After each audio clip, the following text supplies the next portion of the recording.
సిద్దిపేట జిల్లా జగదేపూర్ మండల కేంద్రంలో మండల వ్యవసాయ అధికారి వసంతరావు వరి, మొక్కజొన్న, మామిడి, కూరగాయ పంట తోటలను నష్టం వాటిల్లుతుందని తెలుసుకుని జయదేపూర్ లో వరి పంటలను రైతులతో కలిసి పరిశీలించారు. ఈ సందర్భంగా వసంతరావు మాట్లాడుతూ జయదేపూర్ మండలంలో నిన్న కురిసిన అకాల వర్షం వల్ల నష్టపోయిన వరి, మొక్కజొన్న, కూరగాయలు, మామిడి తోటలను ప్రాథమిక నివేదికను రేపటి నుంచి రైతులు వారి సర్వే చేసి ప్రభుత్వానికి నివేదిక అందిస్తామన్నారు.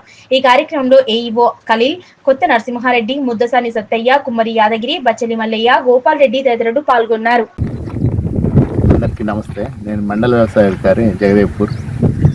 నిన్న సాయంత్రం అనగా 21వ తేదీ సాయంత్రం వచ్చిన గాలి దుమారం మళ్ళా వడగళ్ళ వానకి వరి, మొక్కజొన్న, మామిడి, కూరగాయలు పంటలకి నష్టం వాటిల్లటం జరిగింది.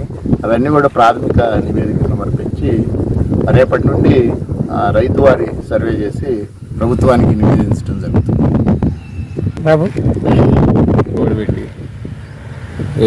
ఇంకొక వారం 10 రోజుల కొత్త దశలో ఈ అకాల వర్షాలు పడి చాలా ఇబ్బందికి గురైపోయింది. రైతుకి తీరని నష్టంగా భావించి గవర్నమెంట్ వారు ఏ రకంగానన్నా ఆదుకుంటారని